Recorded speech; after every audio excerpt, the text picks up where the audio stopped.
A high-speed chase ends abruptly when a suspect's car hits a moving train. And then another impact. My thought, in all honesty, is that there is no way that the person in that vehicle is alive.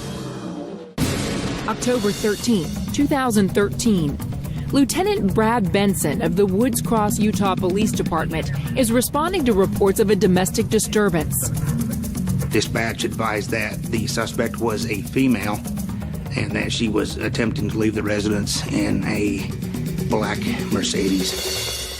Benson radios for backup units, and Officer T.J. DiCarlo of the neighboring North Salt Lake Police Department is dispatched to the scene.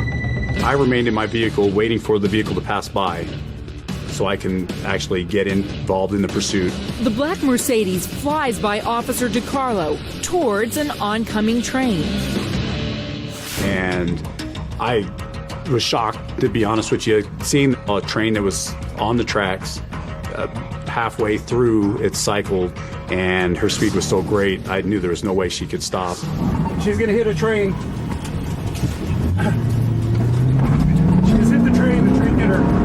I was totally in disbelief. I couldn't believe that a normal person would drive towards a moving train and not attempt to stop or slow down. When I came up over that first set of tracks and seen her car sitting on the other set of tracks, I figured that she was either fatal or seriously injured. Police are concerned that the suspect, if alive, could be armed and dangerous. Officer DiCarlo approaches with caution. We don't know if she's got weapons of any type. I approached her with my handgun drawn. I was unable to see or hear anything from the vehicle. Obviously, there's a moving train to the left of me. I had to break the back passenger window using my baton so I can get a visual. The tint was so dark on the car, I couldn't see. Officer DiCarlo breaks the back window and is able to speak with the woman. The suspect is alive and unarmed, but trapped, trying to free herself from the twisted sedan. She was obviously in excruciating pain. Her body was quite contorted in the vehicle. So just for my visual, I thought she sustained horrible trauma. I asked her if she can get out the passenger door. She said she wasn't sure. A few seconds later, Lieutenant Benson approaches the car.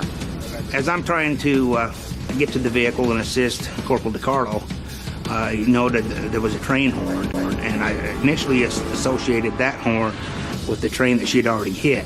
But the noise is getting louder. And I just happened to look back to the north, and there was a train that was right on top of us.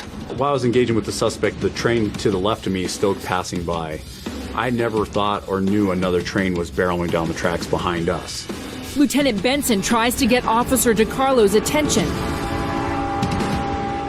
I yelled at him 2 or 3 times. It was hard for him to hear me over the train horn.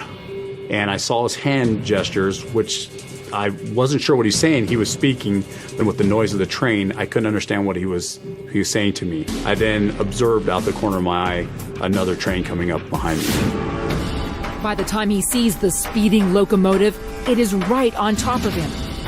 When I realized the train was coming up behind me, I didn't have even a time to even have that oh no moment, and it just happened so fast. Watch again as Officer DiCarlo gets out of the way right before the yellow locomotive slams into the car, with the woman still inside. I'm watching the train, it seemed like in slow motion, push this car like a toy down the track. As a police officer, we're there to help people, regardless if they've done something good or bad. I'm still there to make sure she's okay. So I felt kind of helpless once the other train hit her.